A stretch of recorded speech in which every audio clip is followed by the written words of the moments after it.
ওয়াহুয়াল্লাযী জাআলাল লাইলা one নাহারা খিলফাতান লিমান আরাদা আন ইয়াযাক্কারা আও আরাদা শুকুরা। আল্লাহ বলেন, আল্লাহই রাত বানান, দিন বানান, প্রতিদিন এবং রাত এবং দিন এনে থাকেন পর্যায়ক্রমে। খিলফাতান বাই সিরিয়াল, একবার রাত একবার দিন, একবার রাত একবার দিন। কেন বানায়? আল্লাহ নিজে বলতেছেন, আমি রাত এবং দিন বানাই লিমান আরাদা আন ইয়াযাক্কারা, যারা যারা আমি আল্লাহকে স্মরণ করতে চায়, আমার ইবাদত করতে চায়, আমি তাদের জন্য রাত দিন বানাই।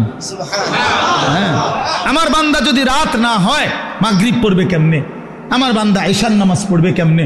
ফজরের নামাজ পড়বে কেমনে? আমার বান্দা সারা দিনের পরিশ্রমের জন্য বিশ্রাম করবে কেমনে? এই জন্য আমি রাত বানাইলাম। আমি যদি দিন না বানাই তো আমার বান্দা ফজর পড়বে কেমনে, জোহর পড়বে কেমনে, আসর পড়বে কেমনে, হালাল উপার্জন কেমনে করবে? এই জন্য আমি দিন বানাই। তো আল্লাহ তাআলা বলেন, সেজদার জন্য, আমার হুকুম মানার জন্য আমি রাত বানিয়ে থাকি, দিন বানিয়ে থাকি।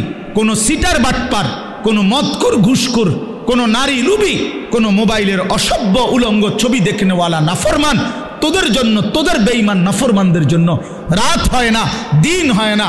রাত দিন হয় ইমানদারের সেজদার জন্য।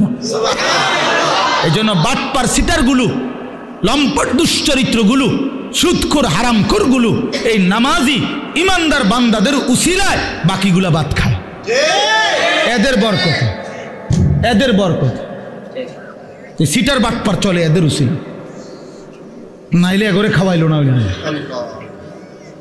যদি সেজদাওয়ালা না থাকতো, যদি ইমানওয়ালা না থাকতো, যদি তালিবে ইলম না থাকতো, কেরাম জমিনে না থাকতো, যদি আল্লাহর কোরআন পড়নেওয়ালা কেউ না হতো, আল্লাহর জিকির যদি উচ্চারিত না হতো, তাহলে কোনো নাফরমান বেঈমানের জন্য আল্লাহ পাক রাতও বানাইতেন না, দিনও বানাইতেন না।